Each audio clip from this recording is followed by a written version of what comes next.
Hola a todos, les saluda Gabriela García. En esta ocasión vamos a estar estudiando la práctica número 8, momentos de inercia. Los objetivos didácticos en esta práctica son, como primer punto, determinar la constante de restauración angular de un resorte en espiral a través de dos métodos.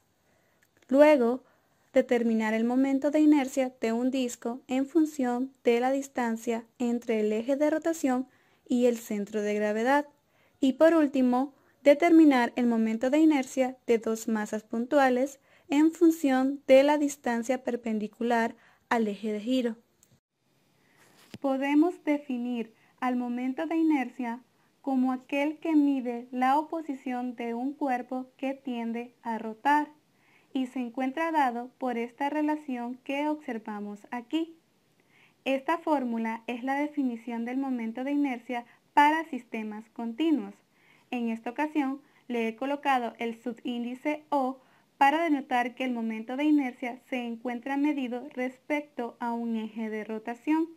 Y es importante tener en cuenta que R es la distancia del elemento diferencial de masa dm al eje de rotación. Se sabe que el momento de inercia puede estar medido con su eje de rotación coincidiendo con su centro de masa, pero cuando se tiene al eje de rotación girando en un punto distinto al centro de masa del objeto, como se observa en la figura, es necesario recurrir al teorema de Steiner o teorema de los ejes paralelos para obtener el cálculo del momento de inercia, y esto se hace meramente por simplicidad, donde I c sub m representa la inercia del objeto en su centro de masa, m representa a la masa y a representa la distancia del centro de masa al eje de rotación. En esta práctica haremos uso de la ley de Hooke, ya que en el procedimiento experimental se incluye un resorte en espiral que se encuentra alrededor de un eje referencial y que al hacer girar el objeto en estudio proporcionará una oscilación o vibración y por ende se buscará obtener el valor de la constante de restauración angular del resorte.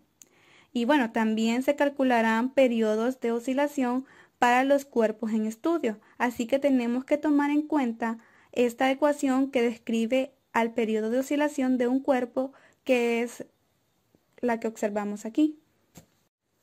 Como en esta práctica no hay simulador, las tablas se proporcionan con los datos medidos. Pero voy a explicar en qué consistieron los experimentos. En el caso del disco, para obtener los datos medidos, este se colocó sobre un eje de rotación como se observa en esta figura, notando que a la vez dicho eje de rotación se encuentra conectado a un resorte en espiral. Nuestro experimento consistió en torcer el eje de rotación y, como este eje se encuentra conectado a un resorte, por ley de Hooke sabemos que se producirá una fuerza restaurativa que hará que el disco oscile, y eso fue lo que sucedió.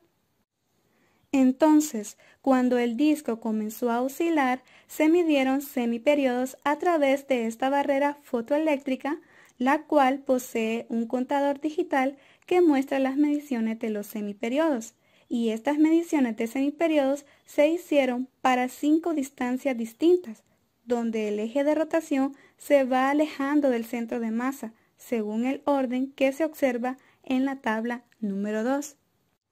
Ahora, el experimento para el sistema de masas puntuales y varilla parte de la misma idea, ya que nuevamente se fue variando la distancia a la que se hace oscilar el sistema entre el centro de masa de la varilla y el eje de giro, y así fue como se obtuvieron las mediciones de semiperiodo para la tabla.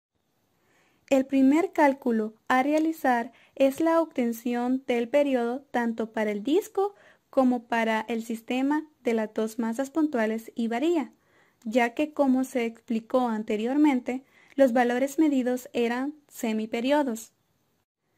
Para obtener el periodo, simplemente se realizará un promedio de los semiperiodos obtenidos en cada posición de las distancias A establecidas en las tablas 2 y 3, y después se multiplicará por 2 el valor del promedio obtenido.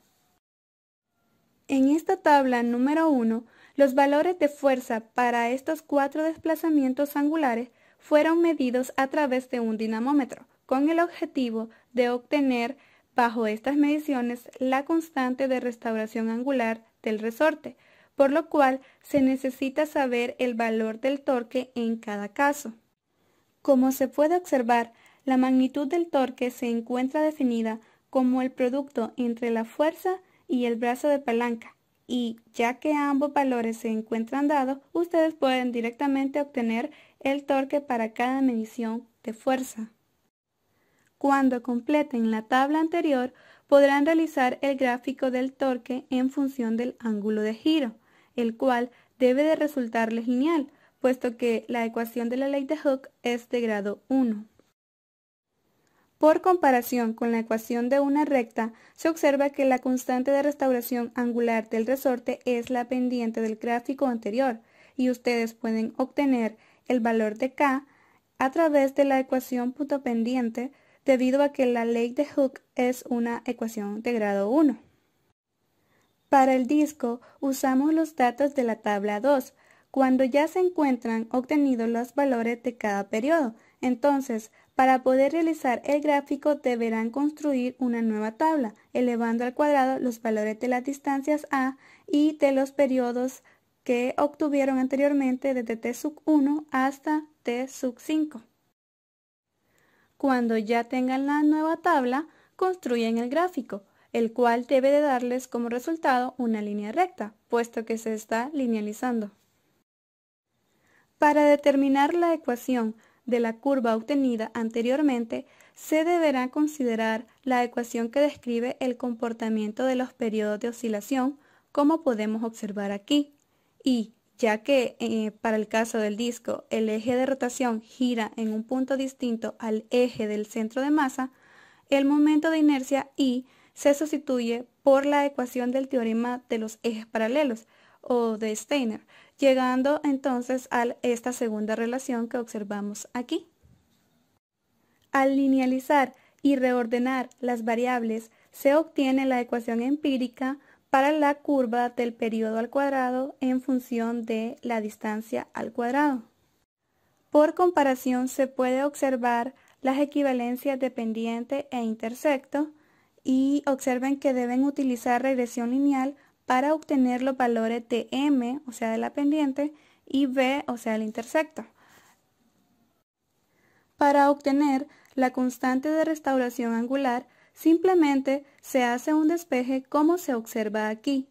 Y bueno, tomen en cuenta que este valor de K deberá ser el mismo que el que se obtuvo anteriormente a través del método empleado en la tabla número 1. Nuevamente, solo se debe realizar un pequeño despeje para obtener el momento de inercia del disco en su centro de masa, como se observa aquí. Y bueno, tomando en cuenta que este será el valor experimental.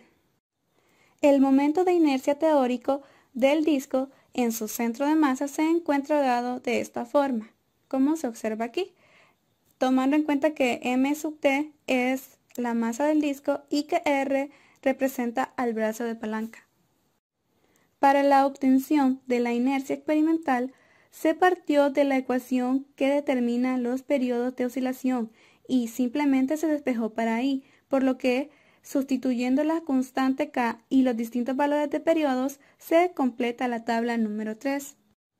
El momento de inercia para este sistema de varilla y masas puntuales se encuentra dado por la ecuación que observamos aquí, donde I sub B representa el momento de inercia de la varilla en su centro de masa y la expresión 2m sub p por a al cuadrado representa la inercia debida a las dos masas puntuales. Observemos que la ecuación es de grado 2 y por lo tanto el gráfico obtenido a partir de los datos de la tabla número 3 debe de tener un comportamiento cuadrático.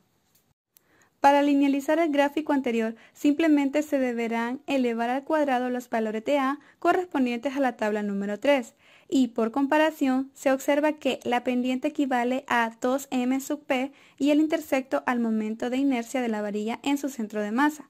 Entonces, para determinar las constantes, tendrán que elaborar una nueva tabla con los valores de a al cuadrado aplicando regresión lineal para obtener los valores de pendiente e intersecto y así poder obtener las constantes de masa puntual y de inercia de la varilla.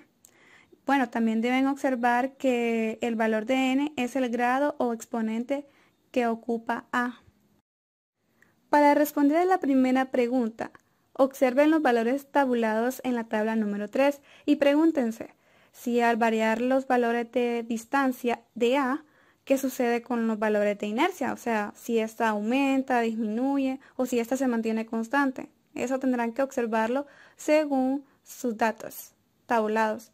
Y bueno, para la pregunta número 2, deben tener en cuenta que para tener un intersecto en el eje X, el eje Y debe ser 0. En este caso, el periodo al cuadrado equivale al eje Y, por lo tanto, el periodo debe ser 0. Y la distancia a al cuadrado equivale al eje X. Para saber lo que representa este valor de a al cuadrado, partimos de esta ecuación que observamos aquí. Y bueno, haciendo t al cuadrado igual a 0, vamos a despejar para a al cuadrado y ahí pueden ustedes responder qué es lo que representa este valor.